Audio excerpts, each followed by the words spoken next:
ಗಣರಾಜ್ಯೋತ್ಸವ ಭಾಷಣ.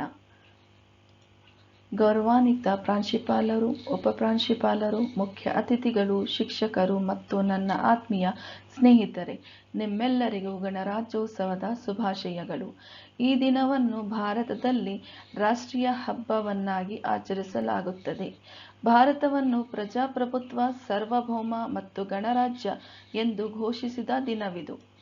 ಸಂವಿಧಾನ ಸಭೆಯು 26 ನವೆಂಬರ್ 1949 ಸಂವಿಧಾನವನ್ನು ಅಂಗೀಕರಿಸಿತು. 26 ಜನವರಿ 1950 ನಮ್ಮ ದೇಶದ ಸಂವಿಧಾನವನ್ನು ಪ್ರಜಾಪ್ರಭುತ್ವ ವ್ಯವಸ್ಥೆಯೊಂದಿಗೆ ಜಾರಿಗೆ ತರಲಾಯಿತು. ಈ ದಿನದಂದು ಭಾರತದ ಮೊದಲ ರಾಷ್ಟ್ರಪತಿ ಡಾ. ರಾಜೇಂದ್ರ ಪ್ರಸಾದ್ ಅವರು ಧ್ವಜಾರೋಹಣವನ್ನು ಮಾಡಿದರು ಮತ್ತು ಅದನ್ನು ಪೂರ್ಣ ಗಣರಾಜ್ಯವೆಂದು ಘೋಷಿಸಿದರು. ಅಂದಿನಿಂದ ಪ್ರತಿ ವರ್ಷ ಜನವರಿ 26 ಅನ್ನು ಗಣರಾಜ್ಯ ದಿನವನ್ನಾಗಿ ಆಚರಿಸಲಾಗುತ್ತದೆ. ಭಾರತೀಯ ಸಂವಿಧಾನವು ಎಲ್ಲ ದೇಶಗಳ ಮಿಶ್ರ ಸಂವಿಧಾನವಾಗಿದೆ. ಭಾರತೀಯ ಸಂವಿಧಾನವನ್ನು ಒಟ್ಟು 2 ವರ್ಷ, 11 ತಿಂಗಳು ಮತ್ತು 18 ದಿನಗಳಲ್ಲಿ ಸಿದ್ಧಪಡಿಸಲಾಯಿತು. ಈ ಬಾರಿ ಭಾರತ ತನ್ನ 77ನೇ ಗಣರಾಜ್ಯೋತ್ಸವವನ್ನು ಆಚರಿಸಲಿದೆ. 26 ಜನವರಿ 1950 ಸಂವಿಧಾನ ಸಭೆಯ ಒಪ್ಪಿಗೆಯ ನಂತರ ಸಂವಿಧಾನವನ್ನು ದೇಶಾದ್ಯಂತ ಜಾರಿಗೆ ತರಲಾಯಿತು.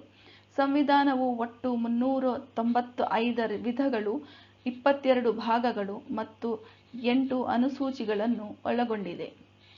ಭಾರತ ತನ್ನ 77ನೇ ಗಣರಾಜ್ಯೋತ್ಸವವನ್ನು ಆಚರಿಸಲಿದೆ. ಈ ದಿನವನ್ನು ಭಾರತದಲ್ಲಿ ರಾಷ್ಟ್ರೀಯ ಹಬ್ಬವನ್ನಾಗಿ ಆಚರಿಸಲಾಗುತ್ತದೆ. ಬಾಬಾ ಸಾಹೇಬ್ ಭೀಮ್ರಾವ್ ಅಂಬೇಡ್ಕರ್ ಅವರು ಸಂವಿಧಾನ ರಚನಾ ಸಭೆಯ ಅಧ್ಯಕ್ಷರಾಗಿದ್ದರು. ಭಾರತದ ಸಂವಿಧಾನವನ್ನು ವಿಶ್ವದ ಅತಿದೊಡ್ಡ ಸಂವಿಧಾನವೆಂದು ಪರಿಗಣಿಸಲಾಗಿದೆ.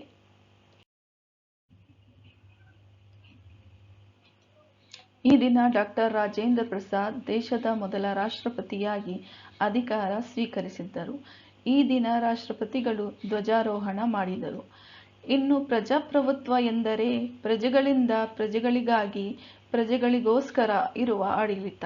ಭಾರತ ಸಂವಿಧಾನವು ಪ್ರಜಾಪ್ರಭುತ್ವ ಹಾಗೂ ಜಾತ್ಯತೀತ ರಾಷ್ಟ್ರವನ್ನು ಪ್ರತಿಪಾದಿಸುತ್ತದೆ.